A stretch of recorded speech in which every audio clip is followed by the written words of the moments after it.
Praise the Lord. Zion வாராந்திர ஆய்விற்கு அன்போடு இயேசு கிறிஸ்துவின் நாமத்தில் உங்களை வரவேற்கிறேன். அவருடைய கிருபையின் ஐசுவத்தின்படியே இரத்தத்தினாலே பாவ மன்னிப்பு அந்த மீட்பு நமக்கு உண்டாயிருக்கிறது. எபேசியர் 1:7. இயேசுவின் இரத்தத்தை குறித்து இந்த வாரம் நாம் தியானிக்கும்படியாக சர்வம் தேவன் நமக்கு கிருபை செய்கிறார்.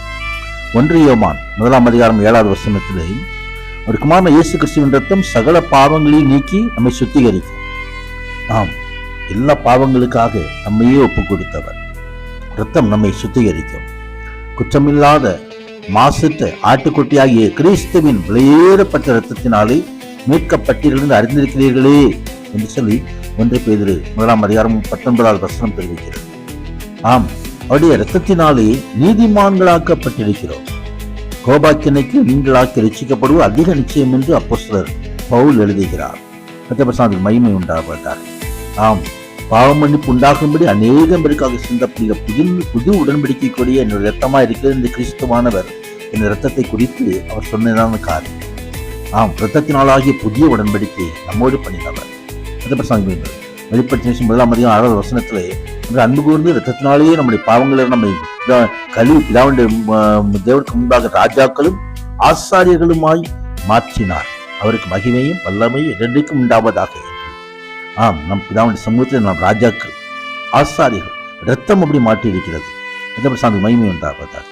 ஆம், புதிய உடன்படிக்கையின் மத்தியஸ்தராய் இயேசுவுக்கும் ஆபேலின் இரத்தத்தை பார்க்கிற நன்மையானபடி பேசுகிறது. இயேசுவின் இரத்தம் இன்றைக்கும் பேசிக் கொண்டிருக்கிறது. நன்மையானவர்கள் பேசுகிறது. ஆபேல் இரத்தத்தை போல பழி வாங்கும்படியாக அல்ல, அது நம் பாவங்களை மன்னிக்கும்படியாக பேசிக் கொண்டிருக்கிறது. பரலோராஜ்யத்தை தரும்படியாக பேசிக் கொண்டிருக்கிறது. மகிமை உண்டாவதாக. வெளிப்படுத்தின 12:11 ஆட்டுக்குட்டி ரத்தத்தினாலும் தங்கள் சாட்சியின் வசனத்தினாலும் அவனை ஜெயித்தார். சாத்தானை ஜெயிக்கும்படியாக அவருடைய ரத்தம் நமக்கு உதவி செய்கிறது. ஆம், அவனுடைய வசனம் அதைத்தான் ஆண்டவர் உபயோகித்தார். மகிமை உண்டாவதாக. வெளிப்படுத்தின விசேஷம் 14 இதோ யோவான் கண்ட தரிசனத்தில் கண்ட திரள் கூட்டத்தினர் அங்கிகளை அணிந்தினர். அந்த அங்கிகள் ஆட்டுக்குட்டி ரத்தத்தினாலே தோய்த்து வெளுக்கப்பட்டிருந்தது. ஆம், ரட்சிப்பின் வஸ்திரத்தை நாமும் கூட கரைபடாது பாதுகாத்துக் கொள்ள நாம் அழைக்கப்பட்டிருக்கிறோம். மகிமை உண்டாவதாக. எபிரேயர் 9:14 நித்திய ஆவியினாலே தம்மை தாமே பழுத்த பலியாக தேவனுக்கு ஒப்புக்கொண்ட கிறிஸ்துவனுடைய இரத்தம் ஜீவனுள்ள தேவனுக்கு ஊழியம் செய்யும்படியாக மனசாட்சியை செத்த கிரியிலிருந்து சுத்திகரிப்பது எவ்வளவு நிச்சயம் என்று எழுதப்பட்டிருக்கிறது. இந்த வசனங்களை தியானிக்க ராஜா நம்மை நடத்துவாராக. மகிமை உண்டாவதாக. ஆமென், ஆமென்.